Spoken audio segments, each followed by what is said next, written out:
Lately, I've become preoccupied with choruses as a model for conceptualizing how voices sound out living networks. I'm interested in what the sonic renegotiation of bodily boundaries can tell us about voice as a kind of operation. Voicings can join, gesturing between rather than heralding individuals as sites of liberalist subjecthood. I'm especially curious how joined voices, or choruses, perform a kind of shared listening. It both mimics and enacts something as ecological as it is aesthetic. I use the word chorus and choir speculatively, additively. The word performs like the signified. It's my entry point into the murky multi-species media assemblage that is bioacoustics. This research focuses on locating multi-species voices as features of collectively making, or what Donna Haraway calls symbiotic systems. My obsession with phenomena of voicing pulls me towards some of the most threatened creatures on the planet, amphibians.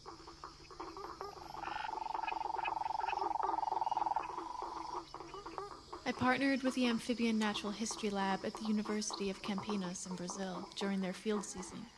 I used a phenomenological, ethnographic, and arts-based approach to consider both the singing behaviors in frogs and the perceptual and affective experiences of biologists committed to their conservation.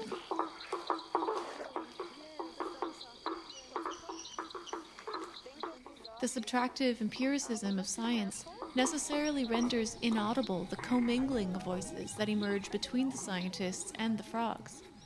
What chorusing reverberations coalesce around the meeting places of human and frog listening and singing?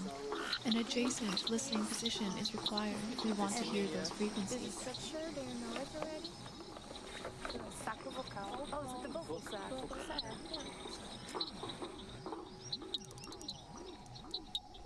Bioacoustics has enabled a tracing of frog song across swamps to be heard echoed back through Raven Pro software, then further modulated in the sung refrains that biologists swap with animals, hum to themselves, and lodge away as persistent earworms.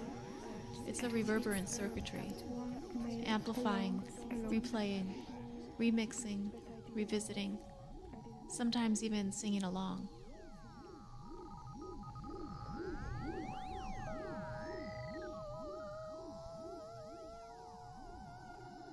Can you just talk to me a little bit about in the day-to-day life of your research generally, or specifically, like how does listening function for you? Well, frogs, they communicate mostly by sound, and for our work it's super important to hear them. It's the way we can find them, it's the way we can identify them. Each species has a particular calling, and they can be really territorialist, and also is the way they can reproduce. So for me, listening to them is kind of a totally different experience I had. It's the first time I have this in biology, with the sound, the bioacoustics. When you are in a swamp or in a place that have multiple individuals singing at the same time, usually one of the things that I feel is like the 3D notion of the sound. I work with Adenomera marmorata. I study the calls that the male produce, the advertisement call. Adenomera is a cryptic species. Like, she looks like leaf where she lives. She lives in a leaf litter. So, like, to find it, you have to listen. First we hear it, and then we just stay close to the sound and try to find where it's come from. It's super deep. I can't even express the complexity of their communication. For me, when I am in the field, I try to listen all those layers of sound. I try to listen layers of sound. I mean, the frogs could be to the left or to the right, but also on top of the trees. And that's very tricky if you don't turn your head. Hide and seek in the middle of the forest. the feeling when you listen for the first time, you can separate the other songs and you just take one of them. I think it's really, really beautiful, right? Because you start to know the animals and the nature with the other form.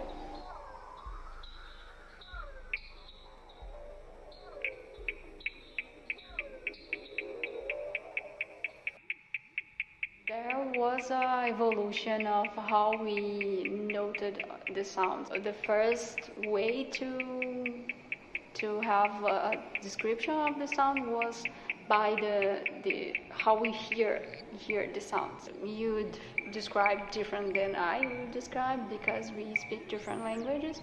And the second attempt was using notes, music notes. And now we have very complex spectrograms, oscillograms, and usually use that to extract measurements. We have recordings that were made in the 50s. They used a total different kind of recorder than we use today. We have a whole evolution of recording equipment. Today, we mostly use manual recorders with directional microphones and also some automated recorders. With the automated recorders, we can sample an area or different areas over years, even over decades if you want. It is not possible to listen to that. It is not possible.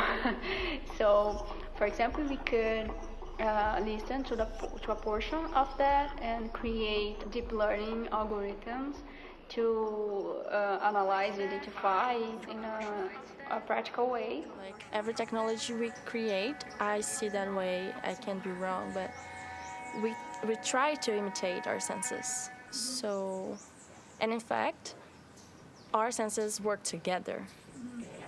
And it's subjective for each person. I try to really combine my perspectives, and my previous knowledge with technology.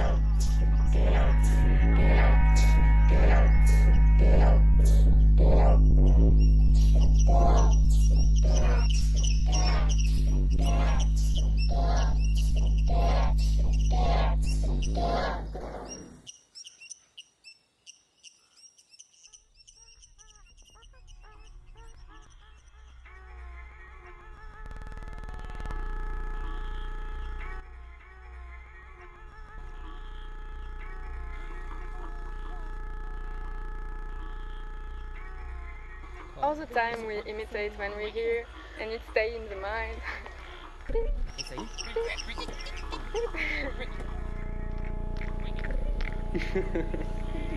Something like this.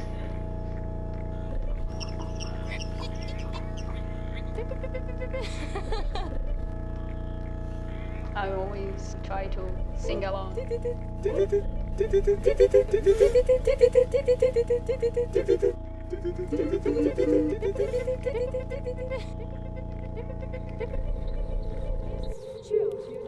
can see either some species they are a lot more shy, and they can see you coming miles away. Can they hear you coming too? Yes. How do they sense you're listening? What's that kind of relationship there? The population, they seem to getting this feedback loop. So when one starts singing, the other one starts, and they push each other and go higher and higher. And the other way is true. So when you get there and one stops singing, the other one stops and the other one stops. Like this domino effect. By being there and perceiving this interaction, I understood much better how they perceive the world and how they respond to my presence there, and you start to get this feeling. But some species are not shy at all. They just keep singing and can put a microphone here and they're not going to stop.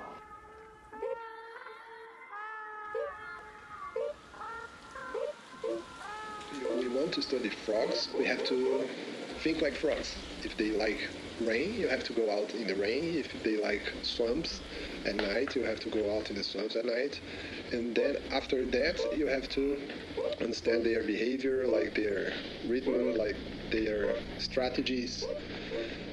For example, there is a very common frog, they sing in the floor, but when you get close, they stop singing. And then if you give up looking for these ones, you arrive first and move to a second one. The second one will stop calling, and the first one will start in the moment you leave, and you'll never find them. So you have to be patient. You have to understand they will start calling back once they are used to your presence there. We have to use like dark clothes or invisible in the environment. We have to think what they are looking for and try to mimic that.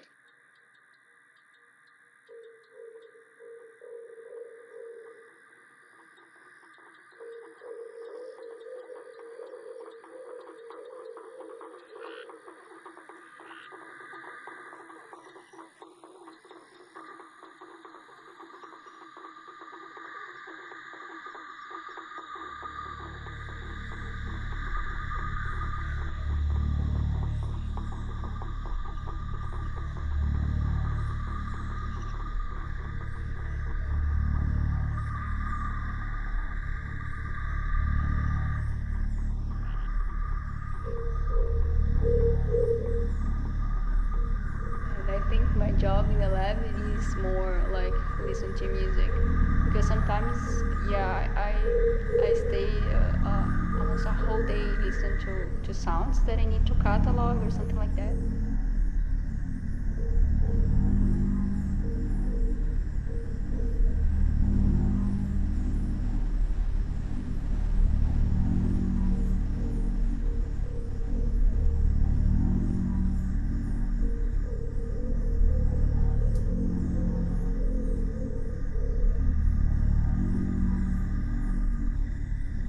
One frog starts to sing and have a frequency.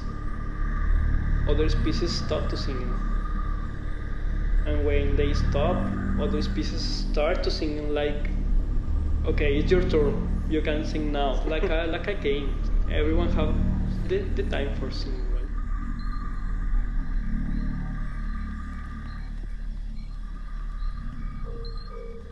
There is organization.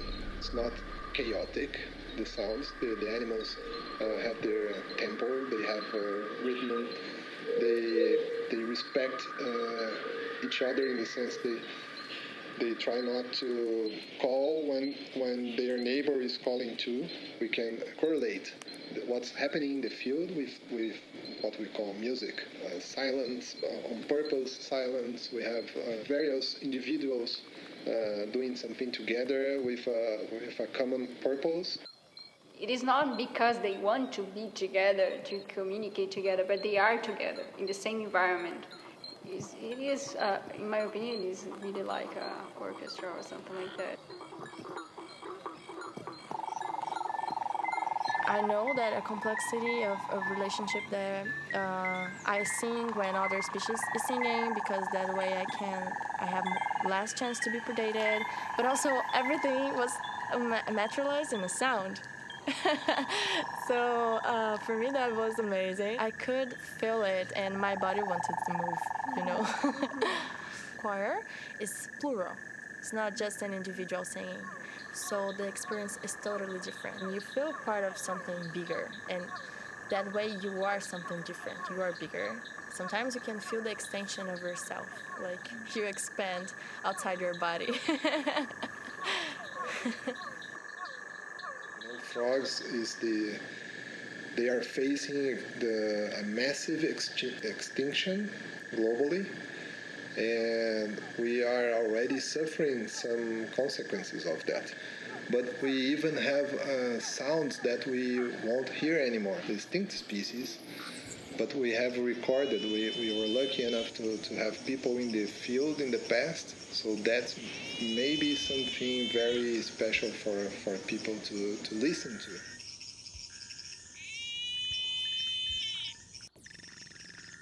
using sound as a skill.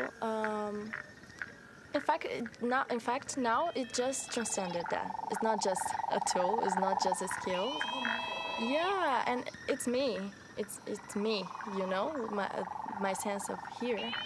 It's things get more real, more deep. You know, I'm in the field. It's not just words I'm writing on the paper. It's not just something I'm publishing. It's not just metrics and numbers. It's real. It's a whole dimension I can explore, you know. I don't think the problem is the voice of animals, but our capacity to hear them, to listen to them.